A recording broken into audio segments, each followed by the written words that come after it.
Rent free. Rent free. Rent free. Lives in your head rent free. Rent free. Rent free. And action. Yo, there it is. What's up, everybody? This is your boy, Tech Supreme. Rent Free with Tech Supreme, episode 9. Hope everyone's doing good. Thank you so much for everyone who found my podcast via TikTok and YouTube and Facebook and Twitter. I've enjoyed doing it. I've enjoyed putting it out. I've enjoyed the conversations that I've been having with people about the topics. I enjoy all that shit. If you have any suggestions for topics, hit me up in the comments. Without further ado, let's get into this week's episode. And it's been a fun week in the news. It was been a fun, horrible week in the news. First up is a St. Louis story that's gone viral. It's a story of Elizabeth Cooke. I saw this, I think on Reddit or something, when the video first popped off. It was basically a man approaching a woman who had broken into his car and was trying to steal it. She plays dumb. It just looks sad, right? Obviously, there's some drug issues there. She's a thief, so she's trash. Apparently, though, she leaves her cell phone in his car. I don't know why people do that. It happens where like people are trying to break into something and they leave their fucking cell phone. Got to be like the most, I don't know, dumbest shit ever if you're a criminal if you do that. But he took the phone, then he goes through it, and he takes over her social media, which, you know, I guess the boyfriend gave him permission. Like, he reached out to the boyfriend and got permission to go through her phone or whatever. I don't know. But he goes through it, and she's having conversations with other thieves about stealing catalytic converters and Googling, searching how to break into certain cars. She's a career thief. This is what she does. And he's posting all these conversations, and then there's something that pops up about a Bobby Phillips. Now, Bobby Phillips is an older guy who's been in the penitentiary system in Illinois, and he meets Elizabeth Cooke, and I guess I don't know what transpires, but he ends up signing his will over to her within the first week of meeting her, and then a couple of days later he dies. Kind of clearly, she had something to do with it. And there's a lot of conversation that she's having with her friend about a cover-up and stuff. It's just crazy. The guy who took over her social media, once they unearthed the murder plot, he gave the phone back to police, but of course he still has access to her social media because I'm sure he changed passwords. And they started the Facebook group that went from like 300 people to thousands of people. It's gone viral, and everyone's kind of like, what the fuck is about to happen with this story?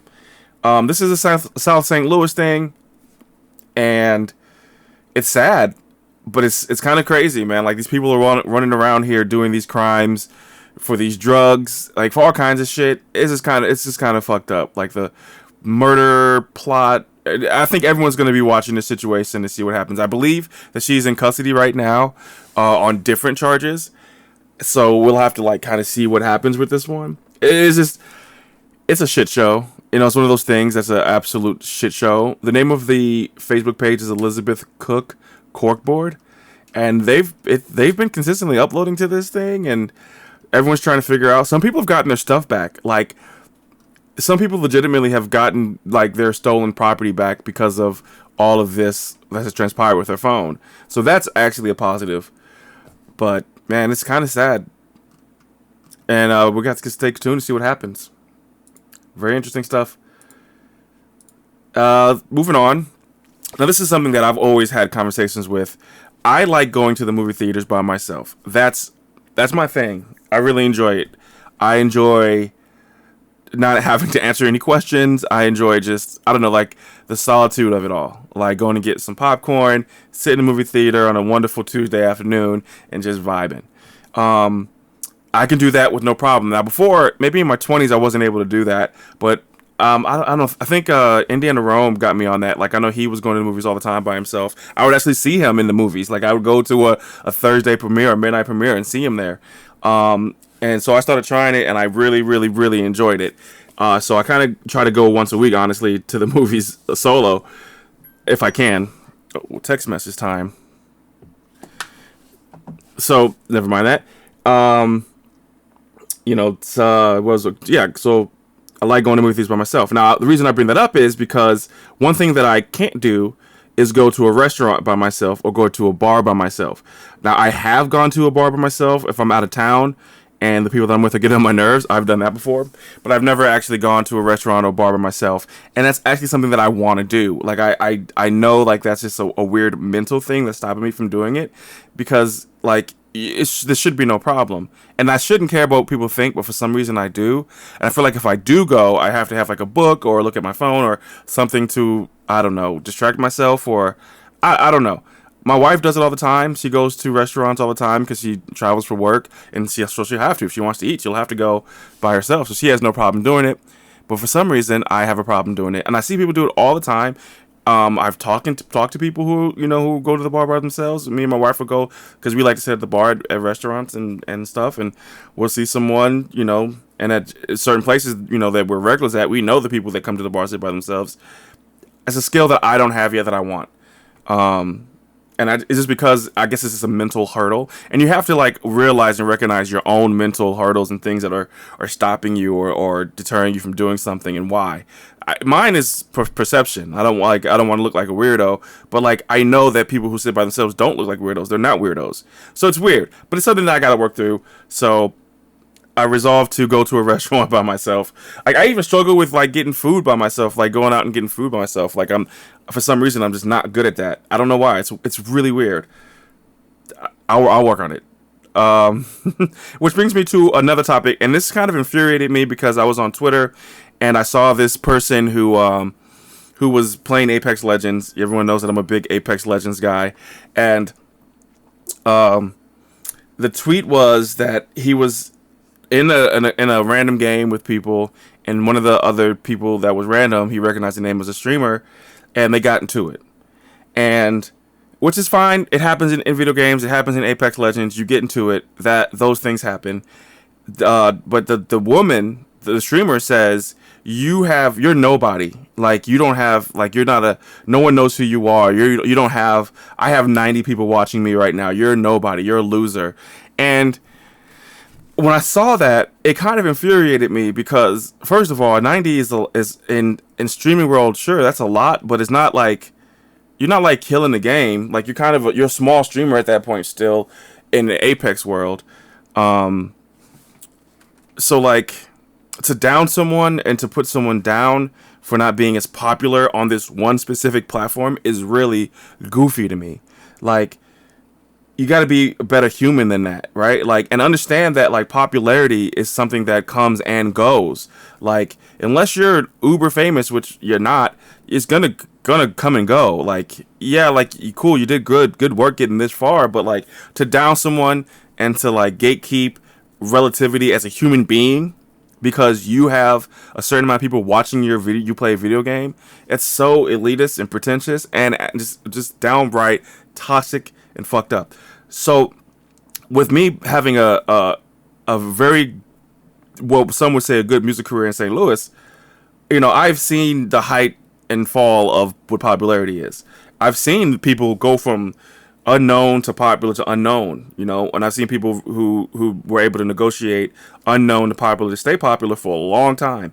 I remember this guy who was a part of this group. I'm not going to say any names. I want to though, but he made a comment to someone who knows me. He said something about, oh yeah, that's Tech Supreme. He's a producer. He's been doing it for a long ass time. Like, but kind of like saying it in a negative way. But I'm proud of that. Like, I'm proud of being a producer for a long ass time, bro. Like, that's like you can't. Yeah, I haven't had commercial success, but like that is a successful like story when someone can still do what they do like for years, and like I've been creative for like the last 14 years of my life, just waking up being creative every day. So like I'm not gonna down longevity. And I used to when I was young, I think it's a young people thing too, because I used to look at people who are more established in music in St. Louis who are older, and I was like, man, I don't want to be like that. But then like now that I'm older, I'm like, man, they're amazing. They're killing it. Like they're still relevant. Like you don't understand how hard it is to remain relevant in anything creative or public. Like that's insane. So I say all that to say, just be a good person, be kind, understand that your position is not guaranteed. You're not better than anybody. Like, I know people who can't travel, can't go to the mall anymore, in any city, and they're the nicest fucking people, the nicest human beings, right? You don't have to be a dick. I feel like it's a weird misconception, like, if you get a little, like, I don't know. I always felt like fame was one of the most toxic things that I've seen it do to people. Like, popularity and fame can really destroy someone who's not a strong mind. So, just so you know, it's not gonna last forever, and you don't need to be a dick. And I try in my career to, like, be nice to people, be positive to people, even if I don't want to, like, collaborate or be friends with or whatever. I still try to be as human as possible, as polite as possible, because not every situation is for you, but, like, you're never better than anybody else. It doesn't even matter. Like, does not matter what you do before a living. Like, you're literally the same. All right, now, like, sure, right, like, Beyonce is different, Jay-Z is different, like, all, like, super celebs are different, but, like, for the most part, we're all the same. Even they're the same, they just have a different path. So don't be dick to people. Don't do that. That shit was corny, what I saw. And I got a bunch of random topics, but stuff that I can honestly, like, I think about all the time. So, like, going to the bar is something I think about all the time. Fame and what I've seen it do to people, and I've seen it happen all the time. So that's something that I talk about, and and this next one is also something that that I talk about, and I've talked about and thought about a lot, and that's getting married at the right time. So I've been kind of hardcore into TikTok lately. Growing my TikTok has been kind of like a fun thing to try to do. And I see a lot of TikToks about, like, breakups and marriages and cheating, and I found myself on the cheating TikTok, the cheaters TikTok. And while it's entertaining, because we all like drama, right? I used to love watching cheaters, like, that was my shit. It made me think about all these people who are going through this, and all these horrible people who are, like, cheating on their spouses, men and women. But I always feel like they just not getting married to the right person at the right time. If I would have gotten married to any time before the time I actually got married, it would have not worked. Like, I was not ready mentally, mature-wise. I don't think I was capable of love in that way. And I feel like with me and Aaron, I waited to the right time. I met the right person at the right time, and I knew immediately that we would get married. Like, it was kind of insane. And I feel like a lot of people, like, when I hear, like, high school sweethearts, I always worry about that, because I always feel like that's kind of hard to not really experience the world and then settle down.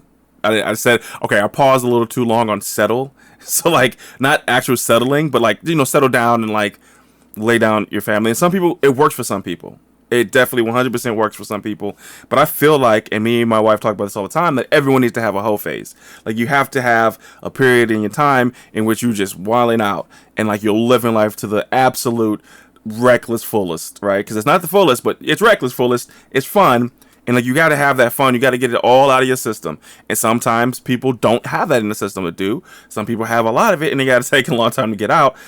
I was definitely late to the marriage party, right? I got married at 39 years old, but I feel completely happy and perfect with it. Like, I cannot see anything going wrong with this marriage, because this is my person, and that's an awesome feeling. But I feel like it happened at the right time, and I feel like sometimes people are using societal norms to figure out when to do things. Like, oh, I got it by this. I got to have this done here by this age. I have to have these kids running around by this age, and you really don't. You really have your life to live, and you want to live it you don't want to complicate things with your life. So by rushing into certain situations, you're not doing yourself a service. You're actually hurting yourself, your life, your time, and the time of others. So I feel confident in people getting out their energies aligned correctly before they decide to settle down, and that takes time. So I don't think people should. I think the societal norm should be you don't even start thinking about marriage until your 30s, because in your 20s you need to be worried about setting up your life, setting up your goals, becoming healthy mentally and physically, and focusing on yourself, and then maybe when you get in your 30s, you can start incorporating someone else. I bet you if we did that, there'd be stronger marriages, and also realize that marriage is not for everybody.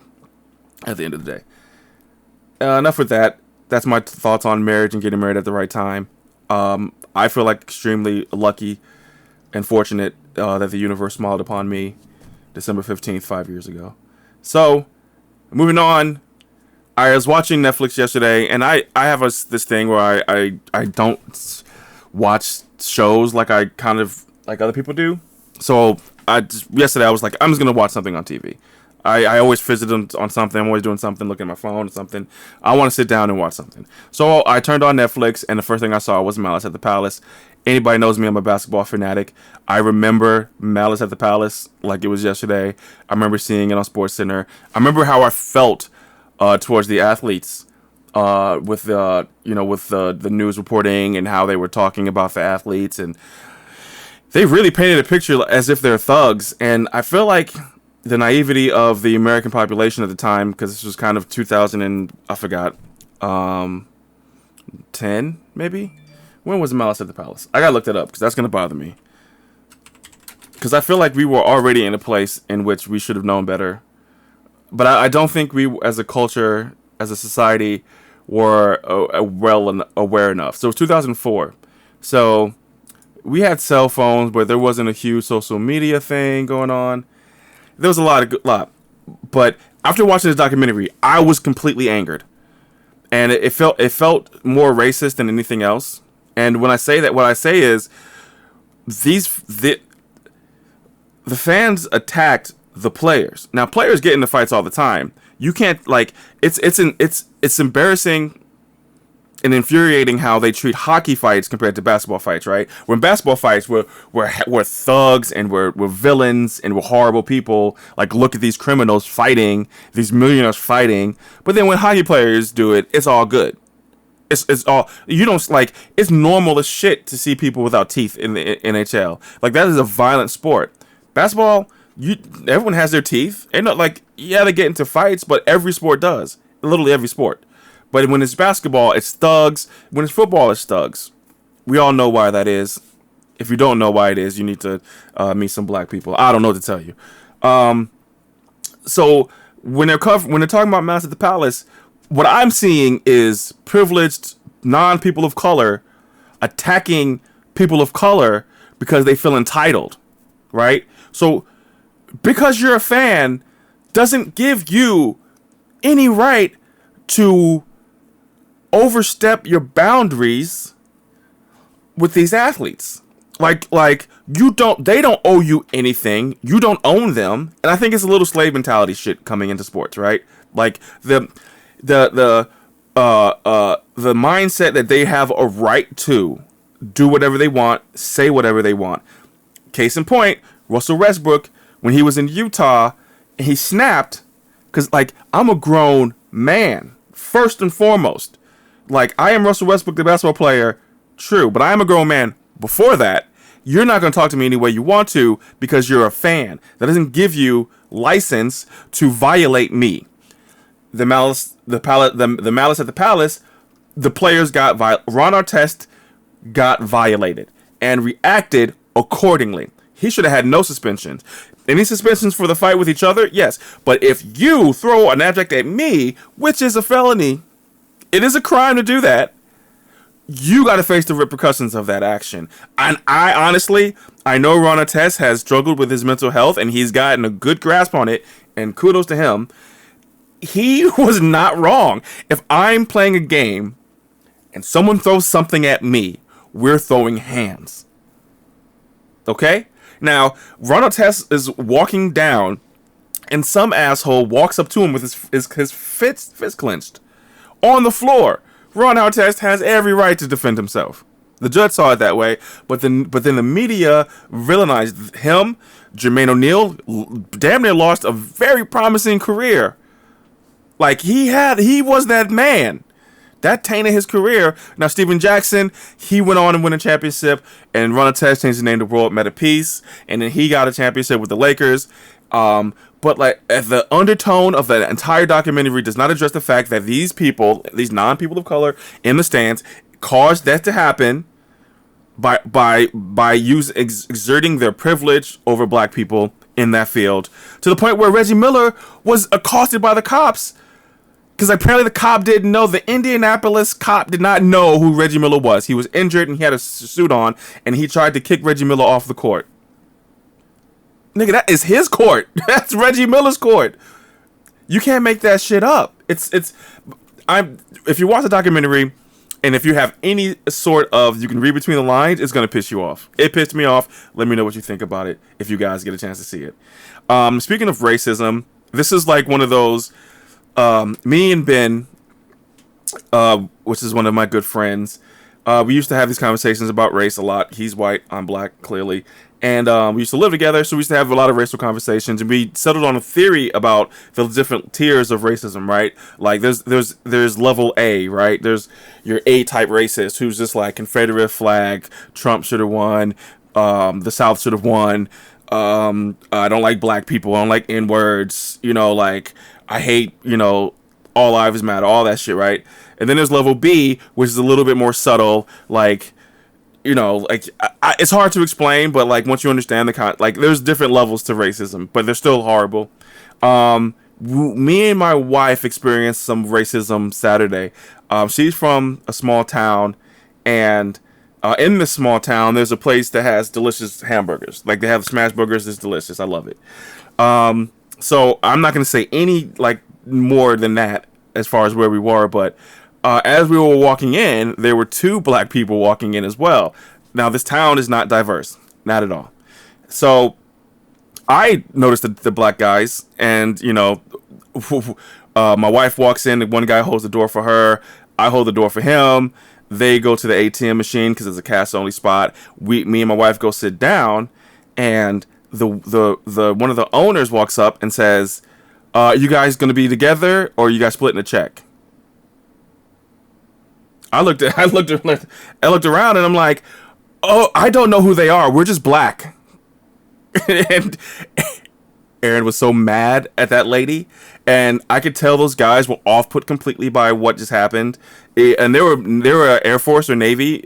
They were definitely military, so they immediately changed their order to go. And they seemed very nice, but I could tell the energy was way different. And honestly, it makes me not want to go back to that spot. I have no interest in going back. And I love that place. I've campaigned that place. I've said how good their food is, and I've never had a problem there until Saturday. And that little small microaggression that she assumed that because a group of people walked in at the same time, even though there's no other indicators that we were together. I guess you can say because they held the door open, but that was something that just people do. But to assume that we were together because we were black, that was the assumption, right? We never spoke a word to each other. We went to different parts of the small place. But there was no other indicators that we were together outside of our skin color. It was very infuriating. And I honestly, just with the way I feel about, because I'm a food guy, I'm a big guy, I like to eat food, I like good food, I have my strong opinions on food. I actually have a food Instagram, blog, whatever, Instagram page that does fairly decent as far as, people know about it. I don't need to go back there for that. That really kind of spoiled me to that. And I'm the type of person, if I'm uncomfortable, I'm uncomfortable for good. It takes a lot. I don't know, man. I'm really upset about the situation because I really like that spot. And that was clearly a form of they have to be together. They're both black. There's no way around it, right? I can get the argument that we will hold the door for each other. But even then, if I held the door or someone held the door for me that was white, they wouldn't assume that we were together. Also, the fact that the people who came in 5 minutes after that got their food, or 2 dudes who came in, white dudes who came in after we all ordered our food, they got their food first, and they came in a whole 5 minutes after we ordered our food. So, yeah, it doesn't feel good. Don't like that at all. Moving on though, I like to keep my podcast kind of short, but I still got a few more topics, so I'm gonna try to run through them and give them the proper amount of time. There was a situation in St. Louis in which this young man 18 years old. He on Tuesday last week, he followed a woman off a bus and killed her on the front porch, and then the next day he tied his neighbor, a young black woman, and her daughter, I think she was 9, to the bed, tied them up, laid them on the bed, and shot them both. He was subsequently arrested for all 3 crimes. He wore the exact same outfit both days. And the first thing I see about the story was people on my Facebook being sympathetic. Now, I always say my Facebook is probably the worst place on earth on Facebook. Somehow, some way, a majority of the people are very toxic, and I don't agree with the way they talk or think. And this was one of them. I see a few posts having sympathy for the killer, saying how family failed him and this and that. And I have very strong opinions about it. I hopped into my group chat, had a very strong talk with them about it. One of my friends, Rodney, who's an amazing producer and amazing person. He's actually he's in the child care field. I believe he's a counselor. And so me and him had a very intellectual back and forth about it. I lack sympathy and empathy for people who commit heinous crimes. I don't feel like people failed them. I feel like they made a choice. Yep, people failed him. For sure, people failed him, right? But it's not like they knew he was going to do that. Or like, there's never... People. It doesn't work like that, in my opinion, that people have murderers in their house and they just don't know it, right? Or they act like, or they knew they were a killer, but they just didn't act on it, and they failed them, like, in that sense. Like, no one thinks that they're going to do that. No one, like, even if you do horrible things that are actually indicators of violence to like animals and things like that, no one even thinks that that person's going to go that far to take another life. So I don't understand that aspect of, I feel sorry for this person, and I feel like, where was the family? Like this person made a choice. Even if I don't lead excuses, right? Especially if I don't know the situation. People are making this assumption about this guy's family as if, oh, well, he must have had a broken home. Like, you don't know any of these things. You just know what he did. And the fact is, he's a murderer, a piece of shit that needs to go to jail forever. Forever and a day. So I just don't understand how people can feel sorry for criminals like that. Like, I think people, a lot of the themes that I was hearing is that people just need to feel like they have to have a reason. They want to know a reason why. Like, why would someone do this? Like, why would this happen? And I can get that. I can get behind that. But I feel like there's a difference between wanting reasoning and then making excuses. A lot of it can just be boiled down to, in my mind, that people are just evil. Like, that dude is obviously broken and evil, and needs to be put away. So I guess I need to figure out why I lack that empathy, but I feel so bad for the victims, horrible for the victims, because it's a nightmare. That's why I'm a carrier. I'm a gun carrier. That's why I just bought palm spray for my wife, because I want her to be able to protect herself, because I know evil is out there, and like, there is no rhyme or reason. There is no precursor markers. You just have to be ready to protect yourself, because it can happen at any time, and that sucks. But that's the world that we live in America, especially if you live in a city. It's crazy, but it is what it is. Now, 2 more topics. Last one, the second to last one is, do we self-shut down? If you are like me, you pay attention to everything. I got vaccinated because I already had COVID last year. I don't want that shit again. I got vaccinated. Period. Simple as that. I've taken COVID very seriously since jump. Definitely, like, I still hand sanitize everywhere I go, wear my mask everywhere I go. I try to not go out as much, even though, like, lately I've been feeling lately guilty about going out. Like, I know, but so basically, do I self-shut down? Like, they're not going to do a lockdown again. They can barely get off mask mandates. It's just not a possibility with the way, like, people are running with, like, their protest of the vaccination and the masks. So do we, as smart individuals, do we isolate ourselves? And it was tough. Isolation was tough last year. Do we do it to ourselves? Like, do we lock ourselves down because, I can still get it. I can still get COVID, and I don't want that shit. I don't want to lose my senses ever again. And I even heard that with the variant, you may lose Like, you can lose your senses harder, which is even crazier to think. Like, it was a nightmare. Getting COVID was horrible. I didn't die. I didn't have a hard time breathing, thank God. My case was very mild, but the toll it had on my wife was harsh. Like, she was down for a week or so. Like, she was like in a bed for like a week, and I've never seen that. I got a lot of anxiety from losing my senses, my smell and taste. It wrecks your mind, and I don't ever want that again. So knowing that the government is, on their trajectory and people are on theirs, and there's not going to be a lockdown, do you lock yourself down? That's my question. Like, do I just say fuck it and just stay in the house? I mean, I hate that shit. I hate staying in the house like that. Like, I really do. But, like, what choice do you have if you have common sense, right? I'm not ready for concerts, for sure. If I get it again, it'll be my fault. I got it the first time. I feel like it was my fault. I think the first time was my fault, too. But, it was uncontrollable. But, like, I don't know, man. What do you think? Let me know what you think in the comments. Let me know if you think, if you're on the side of, like, get vaccinated, COVID is serious, wear your mask. Should you self-isolate as well, or self-lockdown, or limit your exposure? Let me know what you think. And the last comment is this thing, which I just heard the term of it, is a California sleeve. So this is about tattoos, and I didn't wear a tank top today because I wanted to talk about tattoos, and I want people to see my tattoos, even though I do wear tank tops because I do love my tattoos. I have quite a few. I have tattoos, right? I have job stoppers. These are job stoppers, right? Because they stop you from getting jobs. I have a hand tattoo, multiple hand tattoos. I'm really bad at the inverted camera thing.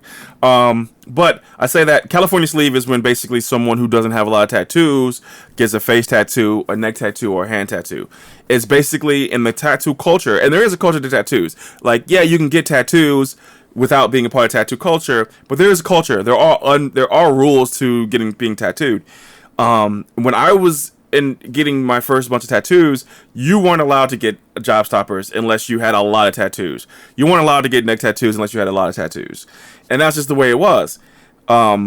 Basically, now what you have is these people who are getting just very poser, vain tattoos. Like, they'll get a hand tattoo, will have nothing else, right? Or they'll get a face tattoo and have nothing else. And for us who are part of tattoo culture, it's kind of super corny. And it's just like, honestly, it goes down to this. Even if you have just like this part tattoo, it's kind of considered corny, right? Because, like, you're only getting tattoos where people can see. Not like, and tattoos are like, the culture is way deeper than that. You know what I mean? Like, you ain't got no leg pieces, you ain't got no back pieces, no chest pieces. You just got the hand piece. It's super corny. Now, again, do whatever the fuck you want to do, but then understand that us, people who are like a part of the culture and care about it, we're gonna talk shit about you. But yeah, do whatever the fuck you want, and also, like, don't ruin your shit, right? Like, don't get job stoppers, and you're trying to be corporate America unless you're really good at what you fucking do, right? I know the homie, I got one of the homies who lives in Florida now. He has tattoos everywhere, and he fucking kills it. But he's the fucking man. Like, he gets shit done. Like, he knows, like, he's a different animal. You're not that same animal. You might fuck up your life trying to get tattoos on your hands. I didn't get tattoos on my hands until like 2 years ago, and that was like 10 years into my own business. So, like, know what you're doing, and stop getting California tattoos, right? The California sleeves, right? Like, if you're gonna get tattoos, don't get your hand done first. Get fucking tatted up. And that's my episode. Thank you for listening. Thank you for watching Tech Supreme. Rent Free with Tech Supreme. This is episode 9. Thank you for all the love I've been getting. I really do appreciate everyone who's following me on YouTube, on TikTok, Twitter, Instagram, and even Facebook. I get a lot of conversation on Facebook about, the podcast. So I definitely appreciate everyone listening and watching. If you're on YouTube, hit another video. If you're on TikTok, hit that, heart? Double tap. Hit the double tap for your boy. Follow, subscribe, whatever, and talk to me. I like the conversation. I'll see you guys next time. Have a good week. Be kind. Don't gatekeep. Don't be a dick. And I'll see you guys next time. Peace.